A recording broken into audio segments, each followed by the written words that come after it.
जन्म से पहले की है, जब भील आदिवासी कबीले के मुखिया आज के घर बेटी पैदा हुई थी। उसका एक नाम श्रमणा और दूसरा नाम सबरी रखा गया। सबरी की माँ इंदुमती उसे खूब प्यार करती थी। बचपन से ही सबरी पशु पक्षियों की भाषा समझकर उनसे बातें करती। जब सबरी की माँ उसे देखती तो कुछ समझ ही नहीं पाती थी। कुछ समय बाद एक पंडित ने सबरी के घर परिवार को बताया कि वो आगे चलकर सन्यासी बन जाएगी। इस बात का पता चलते ही सबरी के पिता ने उसका रिश्ता तय कर दिया। जैसे ही शादी का दिन नजदीक आया, सबरी के घर वालों ने खूब सारी बकरियां और अन्य जानवर घर के पास लाकर बांध दिए। एक दिन सबरी की माँ सबरी के बाल बना रही थी तो उसने माँ से पूछा, इतने सारे जानवर हमारे घर क्यों लाए गए हैं?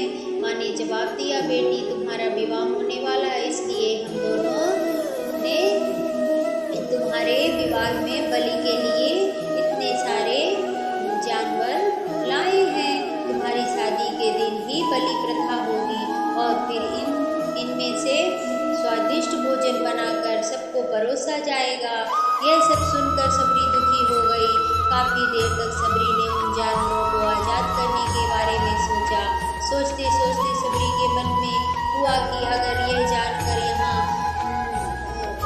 मैं रहूँगी तो कि मेरी शादी होगी और ये जानवरों की बलि दी जाएगी। अगर मैं यहाँ रहूँ और साथ दिया तो मैं पाप की भागिनी बनूंगी। तो इनकी बलि रोकने के लिए सबरी ने घर से भागने का फैसला किया। यह सबरी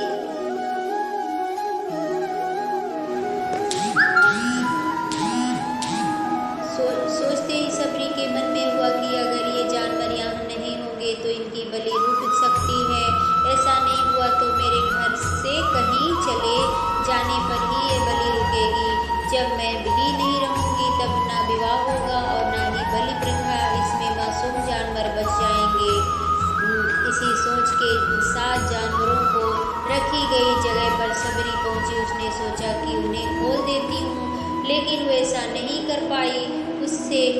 उसके बाद सबरी जंगल की तरफ भागने लगी। भागते भागते सबरी ऋषि मुख पर्वत पहुँच गई। वहाँ करीब 10,000 ऋषि रहा करते थे। सबरी को लगा कि वो इसी जंगल में किसी तरह ऋषि मुनियों की सेवा करके अपना जीवन जी लेगी। वो चुपचाप उसी जंगल में एक हिस्से में किसी तरह से रहने लगी।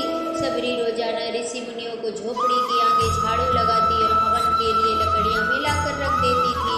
ऋषि मुनियों को समझ नहीं आ रहा था कि जंगल में उनके काम अपने आप कैसे हो रहे हैं। एक दिन सबरी को किसी ऋषि ने देख लिया। उसे देखते ही उसका परिचय पूछा। जैसे ही सबरी ने परिचय बताया कि वो भील आदिवासी परिवार से संबंध रखती है तो उसे ऋषियों ने खूब डांट लगाई। और सबरी को इस बात का बिल्कुल भी पता नहीं था कि उसकी जाति छोटी है और उसे ऋषियों द्वारा जाति की वजह से अपमान सहना पड़ेगा। इतना सब होने के बाद भी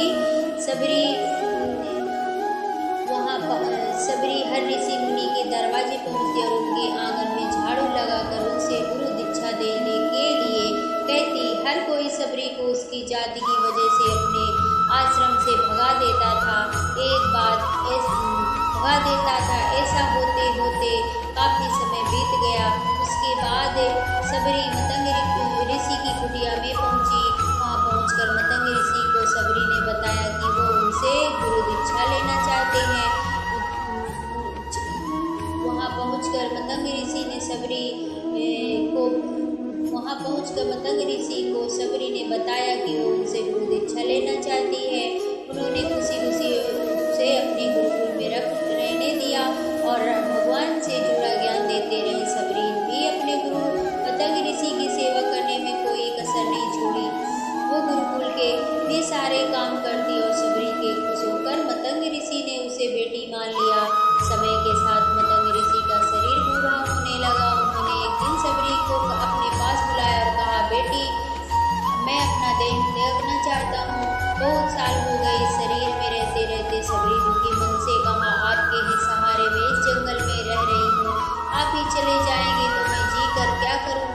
मैं भी अपना ध्यान त्याग दूंगी।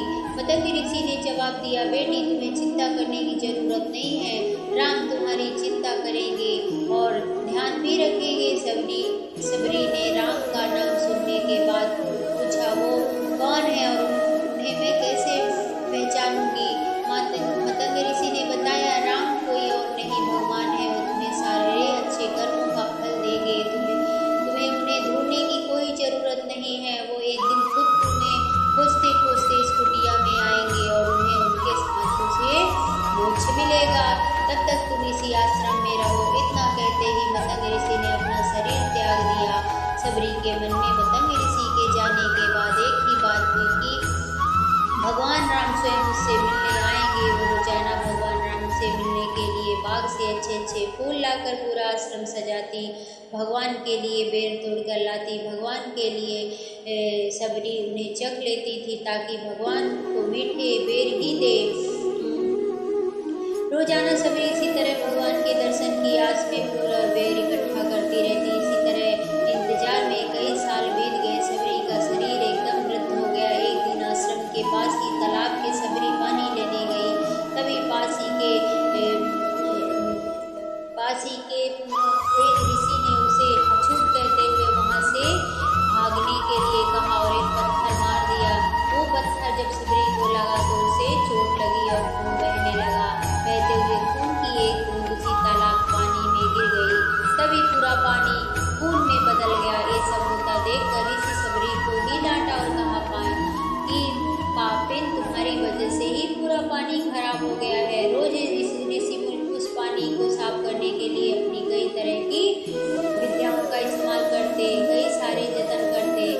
इतने जतन करने के बाद भी वो पानी वैसे का वैसा ही रहा। कई सालों तक तालाब के पानी को साफ करने की कोशिश के बाद भी कुछ काम नहीं आया तो ऋषि ने थक कर सब कुछ छोड़ दिया। इस घटना के कई सालों के बाद भगवान राम अपनी पत्नी सीता के हरण के बाद उन्हें ढूंढते हुए उसी जंगल के पास और उसी तालाब पे पहुंच गए।